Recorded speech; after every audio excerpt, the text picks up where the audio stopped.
Party बनाउन आयो भन्ने लाग्ला मलाई पार्टी बनाउनु छैन, मलाई यो भत्केको यो देश बनाउनु छ।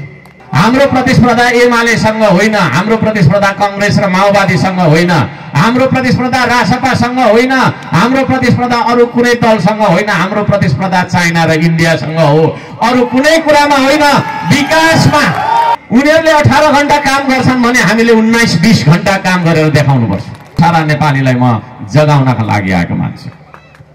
विदेशी ऋणले, विदेशी अनुदानले, ठेकदारले, नेताले देश बनाइदिन्छ भनेर पर्खिराखेकै कारणले गर्दाखेरि छिमेकी चाइनाले हामीलाई 150 वर्षभन्दा पछाडि छोडिसक्यो। त्यस्तोको पछाडि लागेर होइन, कालो सिसा भएको गाडीमा सलल्ल आउने यत्रो 3 नामले पेट भन्दा पेट ठुलो हुनेहरूले मलाई नरिसाउनु होला होइन। त्यो भएको भने सुकिलो मुकिलो यस्तो गरेर 3 घण्टा भाषण गर्नेलाई नेता ठानेर हुन्छ?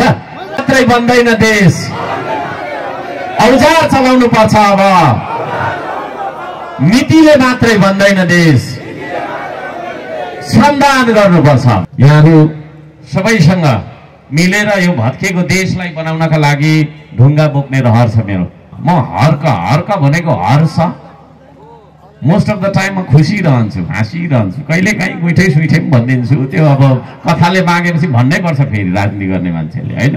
कुनै अब कुनै धार्मिक संस्था चलाउने मान्छे भए त भन्नु मिल्दैन होला, तर अब राजनीति गर्ने मान्छेले अब प्रश्नको उत्तर दिँदाखेरि हुन्छ। तर मोस्ट अफ द टाइम म हाँसिरहेको हुन्छु होइन, धेरै जस्तो चाहिँ हाँसि नै रहेको हुन्छु।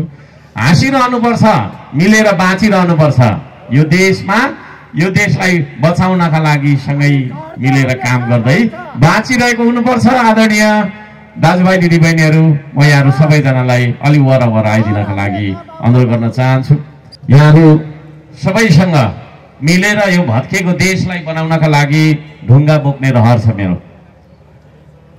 ढुङ्गा बोक्ने भन्ने किसिमले एउटा त्यो प्रतीकात्मक वाक्य हो, तर त्यो भन्नुको मतलब तपाईँ हामी सबै मिलेर यो देशमा, यो देशको गरिबी अभावलाई टार्नका लागि, यो देशका विभिन्न खालका समस्याहरू छन्, राजनीतिक हिसाबले, सामाजिक हिसाबले, आर्थिक हिसाबले, थुप्रै हिसाबले थुप्रै खालका समस्याहरू छन्। ती समस्या टार्नका लागि मिलेर काम गर्ने मन छ मेरो। तपाईहरू मलाई साथ दिनुहुन्छ? एउटा परम्परागत पार्टी भन्दा धेरै माथि छ हाम्रो विचार। म तपाईहरुको केही समय लिन चाहन्छु। हामी चुनाव आयो, चुनावमा चाहिँ भोट माग्न आयो भन्ने किसिमले मात्रै प्रस्तुत हुन चाहदैनौं। म यहाँहरु सबैजनालाई निवेदन गर्न चाहन्छु, श्रम संस्कृति पार्टीको कुरा भन्दा, पार्टीको अवधारणा र त्यो उसको चाहना र उद्देश्य भन्दा धेरै माथिको सोचिरहेको छ। पार्टी बनाउन आयो भन्ने लाग्ला मलाई पार्टी बनाउनु छैन, मलाई यो भत्केको यो देश बनाउनु छ। तपाई मलाई साथ दिनुहुन्छ? हो, भत्केको यो देश बनाउनका लागि हामी निस्केका छौं। कार्यकर्ता खोज्दै आयो भन्नु होला, मलाई कार्यकर्ता चाहिएको छैन, मलाई तपाई जस्तै साथी श्रमदाता चाहिएको छ। श्रमदाता चाहिँ खोज्दै आएको हो म। पार्टी बनाउन होइन, भत्केको यो देश चाहिँ बनाउन निस्केको हो म। त्यसो भएको कारणले गर्दाखेरि म यो पार्टीमा झुकाव राख्छु, म यो पार्टीको आस्था राख्छु भन्ने किसिमका मान्छेहरूले पनि सुरक्षित तरिकाले त्यस्तो तपाईको चाहिँ मनमा केही नराख्ने गरी हैन, तपाईहरुले चाहिँ सुन्न सक्नुहुन्छ। हामी कसैलाई दोष नआएका होइनौं यहाँ। तर केही राष्ट्रघातका कुरा, केही देशद्रोहका कुराहरुको विरुद्धमा बोल्छौं हामी। तर हामी कोही कसैलाई चाहिँ पराया, कोही कसैलाई तपाईको चाहिँ नराम्रो हामी सम्झदैनौं। हाम्रो प्रतिस्पर्धा एमालेसँग होइन, हाम्रो प्रतिस्पर्धा कांग्रेस र माओवादीसँग होइन, हाम्रो प्रतिस्पर्धा रासपासँग होइन, हाम्रो प्रतिस्पर्धा अरू कुनै दलसँग होइन, हाम्रो प्रतिस्पर्धा चाइना र इन्डियासँग हो, अरू कुनै कुरामा होइन, विकासमा। विकासमा मैले धेरैवटा तपाईको चाहिँ पत्रकार सम्मेलनहरुमा पनि भनेको छु, हामी यस्तो एउटा संगठन बनाउँछौं जुन संगठनको प्रतिस्पर्धा चाइना र इन्डिया, अरू केही कुरामा होइन, अरू केही कुरामा होइन है, सिर्फ विकासमा, श्रममा, समृद्धिमा। उनीहरूले 18 घण्टा काम गर्छन् भने हामीले 19-20 घण्टा काम गरेर देखाउनुपर्छ। त्यो सन्देश लिएर म तपाईहरुलाई बोलाउन र जगाउन आएको मान्छे हुँ। तर चितवन आफै शिक्षित ठाउँ छ, बौद्धिक मान्छेहरुको बसोबास भएको ठाउँ, मैले तपाईहरुलाई पढाउन र सिकाउन आएको भनेर नसम्झिदिनु होला। तर बोलाउन चाहिँ म आएको। तपाईँ आउनुहुन्छ? चित्र आउँछ त?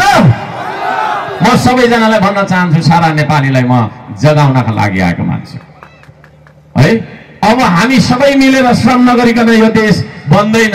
आदरणीय दाजुभाइ दिदीबहिनीहरू, तपाईँ हामी आफैले यो देशलाई बनाउँछौँ भनेर दुई हात तपाईँहरूको हेरौँ त, दुई हात सबैले हो। यो दुई हात हाम्रो छ, यो हातमा पाखुरामा दम र छातीमा तपाईँको छैन देश बोकेर हामी सबैजना अघि नबढुन्जेलसम्म यो देश बन्दैन। विदेशी ऋणले, विदेशी अनुदानले, ठेकदारले, नेताले देश बनाइदिन्छ भनेर पर्खिराखेकै कारणले गर्दाखेरि छिमेकी चाइनाले हामीलाई 150 वर्षभन्दा पछाडि छोडिसक्यो। हाम्रो देशमा राजनीतिक उद्योग सञ्चालन भइराखेको छ। त्यसो भन्दा पहिले पनि त एउटा खोलेर ल्याइस् त पार्टी भनेर सोध्नु मन लागिरहेको होला। तर यो मैले अघि भने पार्टीभन्दा धेरै माथि छ। हामी संस्कृति फैलाउन चाहन्छौँ। जो पनि नेता है, चिया पसलै पछि नेता, घरै पछि नेता। म यहाँहरू सबैजनालाई अनुरोध गर्न चाहन्छु, खासमा मैले बुझेको कुरा मैले भन्ने हो, यहाँहरूले बुझेको फरक हुन सक्छ। वास्तवमा को हो नेता? कस्तोलाई भन्नुपर्ने हामीले नेता भन्दाखेरि है, नेतालाई कमसेकम उसको पार्टी, जुन पार्टीमा लागेको छ उसको सिद्धान्त थाहा होस्। सिद्धान्त थाहा हुनुपर्छ, पर्दैन हो? पार्टीको परिभाषै हुन्छ सिद्धान्त बोकेर देश र जनताको रक्षा र उन्नति गर्छु भन्ने मान्छेहरू, सच्चा देशभक्त मान्छेहरूको सङ्गठन भनेर चाहिँ परिभाषा बुझ्नुपर्छ पार्टी। अब हाम्रा तपाईँको छैन नेताहरूले उहाँको पार्टीको सिद्धान्त उहाँलाई थाहा छ? ल थाहा छ अरे, ल घोकेर थाहा बनाएको छ अरे, फर एप्पल बिफोर बल सबैलाई भन्न आउँछ, केटाकेटीले भन्छ। तर त्यो सिद्धान्त अनुसारको आचरण छ? व्यवहार छ? त्यस्तो नेतालाई भन्छ ठुटे नेता। के भन्छ? ठुटे नेताको पछाडि लाग्नु हुँदैन। म 3 करोड नेपालीलाई भन्न चाहन्छु, ठुटे नेताको पछाडि नलाग्नु है। नेता भन्ने बित्तिकै समाजको आँखा हो है। उनलाई कहाँ जाने, के गर्ने भन्ने थाहा हुनुपर्छ। हाम्रा नेताहरूलाई के गर्ने भन्ने थाहा छ? यो देशको गरिबी कसरी निवारण गर्न सकिन्छ होइन, यो ल सहकारीको अघि भर्खर निवेदन आयो, त्यो सहकारी पीडितलाई कसरी न्याय दिन सकिन्छ भन्ने तपाईँको भिजन छ? छैन। भएको भए त भइहाल्थ्यो है।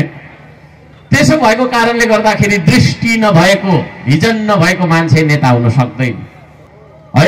हामीलाई त लाग्ला त्यो नारायणीमा एउटा पुल छँदैछ त है, हाम्रो त तपाईँको भरतपुरको 6 लेनको बाटो छँदैछ त भनेर तपाईँले नभन्नु है। लुक एट योर नेबर है। चाइनालाई हेर्नुहोस् अनि त्यहाँनिर हामीले के गर्दैछौँ भन्ने कुरा बुझ्नु। भात खानको लागि विदेशीको टोइलेट धुन जानुपर्ने बाध्यता छ कि छैन यहाँ है? सिटामुल नपाएर मर्नु परिरहेको अवस्था छ कि छैन यहाँ? जथाहरू बेथीतिर भ्रष्टाचार छ कि छैन यहाँ? त्यसो भएको कारणले गर्दाखेरि त्यो सम्पूर्ण तपाईँको विकृतिहरूको अब हामीले तपाईँको छैन अन्त्य पनि गरेर एउटा नयाँ क्षितिजतर्फ जानुपर्छ भन्ने उद्घोषका साथ श्रम संस्कृति सुरु भएको कुरा म यहाँहरू सबैजनालाई निवेदन गर्न चाहन्छु।